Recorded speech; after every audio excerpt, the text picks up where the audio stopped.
Hello everyone. Previous lecture में हम लोगों ने देखा था कुछ प्रॉपर्टीज़ देखी थी हम लोगों ने एथेनोइक एसिड एंड अल्कोहल की। और आज हम लोग स्टार्ट करेंगे सोप्स एंड डिटर्जेंट, साबुन और अपमार्जक क्या होते हैं, है ना। तो सोप्स एंड डिटर्जेंट देखने से पहले हम एक एक्टिविटी देखेंगे, एक्टिविटी नंबर 4.10। तो क्या करना है इसमें आपको, take about 10 ml of water each in 2 test tube. आपको 2 टेस्ट ट्यूब लेना है और उन टेस्ट ट्यूब में आपको 10 ml दोनों में वाटर लेना है। Add a drop of oil to both. अब आपको oil, cooking oil to both the test tube and label them as A and B। अब आपको उसमें थोड़ा सा कुछ ड्रॉप ऑयल की डाल देनी है, कुकिंग ऑयल दोनों में, और आपको नाम दे देना है A एंड B, है ना। 2 test tube B add a few drop of soap solutions. जो अब आपको जो सेकंड टेस्ट ट्यूब B है उसमें आपको कुछ ड्रॉप सोप सॉल्यूशंस की भी डाल देनी है। Now shake both the test tube visually for the same period of time. अब दोनों टेस्ट ट्यूब को आपको सेम पीरियड टाइम तक आपको ने सेम टाइम तक दोनों को आपको विजुअसली यानी धीरे धीरे हिलाना है, उससे सेक करना है। अब देखिए, can you see the oil and water layer separately in both the test tube immediately after you stop shaking them. अब आपने जब उसे सेक किया और सेक करने के बाद जब आप उसे सेक करना स्टॉप कर दें तब आपको दोनों टेस्ट ट्यूब में कंपेयर करना है ना। क्या आपको मतलब उसमें कुछ लेयर अलग दिखाई दे रही है ऑयल एंड वाटर की, तो ये सब चीज़ें आपको कंपेयर करना है। Leave the test tube undisturbed for some time and observe. अब आपको कुछ टाइम के लिए दोनों टेस्ट ट्यूब को छोड़ देना है ऐसे ही, और आपको ऑब्जर्व करना है। Does the oil layer separate out. क्या आपको वहाँ पर जो ऑयल लेयर आपको अलग दिख रही है, in which test tube does the this happen first. तो कौन सी टेस्ट ट्यूब में ये पहले हुआ, ये आपको चेक करना है। अब आगे देखते हैं, this activity demonstrate the effect of soap in cleaning. तो ये जो एक्टिविटी आपको दिख रही है ना, जो हमने एक्टिविटी किया वह क्या बताती है हमें कि सोप से यानी जो साबुन से कैसे क्लीन किया जाता है किसी चीज़ को, मैल को, वो हमें बताया गया है। Most dirt is oil is nature. आप लोग देखते होंगे जो डर्ट यानी कि जो मैल होता है उसका नेचर हमेशा ऑयली होता है, ज़्यादा से ज़्यादा क्या होता है, ऑयली होता है। And as you know oil does not dissolve in water. और आप जानते हैं कि जो ऑयल होता है वो वाटर में डिजॉल्व कभी नहीं होता है। The molecule of soap are sodium और potassium salt of long chain carboxylic acid. जो सोप जो होती है वो क्या होती है, सोप क्या होती है, कार्बोक्सिलिक एसिड की लॉन्ग चेन होती है जिसमें सोडियम और पोटेशियम सॉल्ट कंबाइन होते हैं। The ionic ends of soap dissolve in water. अब जो सोप का जो आयनिक एंड होता है वह वाटर में डिजॉल्व होता है, एंड द कार्बन चेन जो होती है वह ऑयल में डिजॉल्व होती है। द सोप मॉलिक्यूल्स दस फॉर्म स्ट्रक्चर कॉल्ड मिसेल। तो इस प्रकार से जो सोप का जो मॉलिक्यूल्स बनता है इस स्ट्रक्चर को क्या कहते हैं, हम मिसेल कहते हैं। Where one end of the molecules is toward the oil droplet. जिसका एक जो पार्ट होता है ना, मतलब जिसका सोप का जो एक मतलब जो इसका जो एक पार्ट होता है वो ऑयल से कनेक्ट होता है with the ionic and face outside, और जो आयनिक वाला जो पार्ट होता है वह बाहर की ओर होता है। This form as emulsion in water. तो ये जो फॉर्म क्या कहलाता है, किसी भी वाटर का में जो इमल्सन बनता है वो कहलाता है। The soap micelles thus help in dissolving the dirt in water. जो सोप मिसेल्स जो बनते हैं वह हेल्प करते हैं dissolving the dirt in water and we can wash other clothes clean. मतलब यह जो मिसेल बनता है इसी से क्या होता है, हमारे जो क्लोथ्स होते हैं वो क्लीन होते हैं।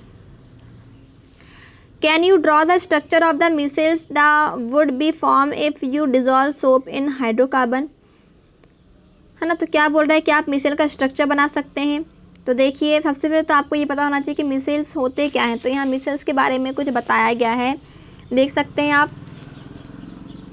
Soaps are molecules in which the 2 ends have different properties. तो सोप जो होती है हमारी साबुन, उसके 2 पार्ट्स होते हैं जिनकी प्रॉपर्टी डिफरेंट होती है। One is hydrophilic that is dissolve in water. एक पार्ट को हम क्या कहते हैं, हाइड्रोफिलिक, है ना। मतलब जो एक जो प्रॉपर्टी होती है उसे हम हाइड्रोफिलिक कहते हैं। हाइड्रोफिलिक मतलब जल रागी हिंदी में बोलते हैं। तो हाइड्रोफिलिक क्या होती है, यह वाटर में डिजॉल्व होती है ना। मतलब इनके जो 2 पार्ट होते हैं इनकी 2 प्रॉपर्टीज़ होती हैं। तो एक पार्ट जो होता है जो वाटर में डिजॉल्व होता है उसे हाइड्रोफिलिक कहेंगे, while the other end of hydrophobic, और दूसरे एंड को हाइड्रोफोबिक कहते हैं, that is dissolve in hydrocarbons. और ये जो दूसरा पार्ट होता है वह हाइड्रोकार्बन डिजॉल्व होता है। जिसे हम क्या कहेंगे, hydrophobic. When soap is at the surface of water, the hydrophobic tails of soap will not be soluble in water, and soap will alisin along the surface of water with the ionic ends in water and the hydrocarbon are protruding out of the water, है ना।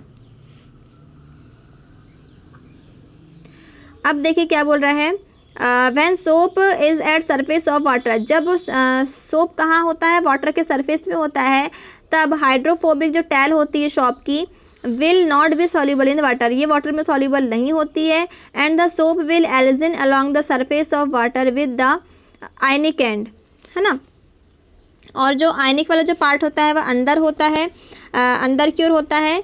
Hydrocarbon tail है शायद ये, एक minute, हाँ tail है, hydrocarbon tail protruding out of water inside water. These molecules have a unique oriental that keeps the hydrocarbon portions out of water। देखिए क्या होता है, जब हम सोप जब के वाटर के सरफेस में होती है तब इसके जो मॉलिक्यूल्स होते हैं वो इस प्रकार व्यवस्थित हो जाते हैं कि इसका जो आयनिक वाला जो पार्ट होता है वह वाटर के अंदर होता है और जो हाइड्रोकार्बन वाला जो पार्ट होता है वह वाटर के बाहर होता है। तो वाटर के अंदर इन जो मॉलिक्यूल्स की एक विशेष बोलना चाहिए व्यवस्था होती है, जिससे जो हाइड्रोकार्बन जो पार्ट है वो जल के वाटर के जो बोलना चाहिए बाहर की ओर बना रहता है और इस प्रकार से इसका एक गुच्छा बन जाता है ना। तो this is the achieve by forming cluster of molecules, इस प्रकार से इसमें क्या एक प्रकार का क्लस्टर बन जाता है मॉलिक्यूल्स का, in which hydrocarbon tail are in the interior of the cluster and the ionic ends are on the surface of the cluster, है ना। इस प्रकार से इसका एक क्लस्टर बन जाता है और यह जो क्लस्टर होता है ना, जिसमें जो हाइड्रोफोबिक जो टैल होती है वो जो होती है आंतरिक अंदर की ओर होती है और जो आयनिक पार्ट वाला जो बोलना चाहिए हमारा जो क्लस्टर होता है वो सरफेस पे होता है। तो यह पूरी स्ट्रक्चर क्या कहलाती है, मिसेल कहलाता है। ये पूरा स्ट्रक्चर क्या कहलाता है हमारा, the formation is called the micelle. Soap in the form of micelles is able to clean, और यही जो मिसेल बनता है यही क्या करता है, हमारे जो क्लोथ्स होते हैं उसे क्लीन करवाने में हेल्प करता है। Since the oil dirt will be collected the central of micelles, the micelles stay in solutions as a colloid and will not come together to precipitate because of ion repulsion। अब देखिए क्या होता है, जो micelle के रूप में जो सोप का जो आपको क्लस्टर सोप जो होती है वह हमारे जो डर्टी जो क्लोथ्स होते हैं उन्हें क्लीन करने में एक सक्षम होती है, क्योंकि जो ऑयल वाले जो मिसेल्स होते हैं वह क्या होते हैं सेंटर की ओर होते हैं और जो मिसेल का जो सॉल्यूशन बनता है वह एक कोलाइड के रूप में बनता है, जिसमें आयन एंड रिपल्सन के कारण कोई मतलब अवक्षेप नहीं बन पाते हैं। इस प्रकार जो मिसेल्स जो होते हैं वह जो बोलना चाहिए मैल जो हमारा डर्ट जो होता है उससे आसानी से हटा देते हैं, है ना। अब the soap micelles are large enough to scatter light, जो सॉप मिसेल्स होते हैं वह लाइट को स्कैटर करते हैं, इसीलिए इनका जो सॉल्यूशंस क्लाउडी दिखाई देता है हमें, है ना। तो ये हो गया पूरा मिसेल्स के बारे में। अब आगे देखिए, आगे क्या दिया हुआ है, have you ever observe while bathing that foam a foam with a difficulty and an insoluble substance remain after washing with water. क्या बोल रहा है, क्या आपने ऑब्जर्व किया है नहाते समय बाथिंग करते समय कि कभी कभी आप मतलब साबुन को निकालने हमारे स्किन से निकालने में थोड़ा या वॉश करने में थोड़ा सा प्रॉब्लम जाती है, वो चिपक जाती है, स्कम के रूप में हमें दिखाई देती है। What is caused by the reaction of shop, ऐसा क्यों होता है ना।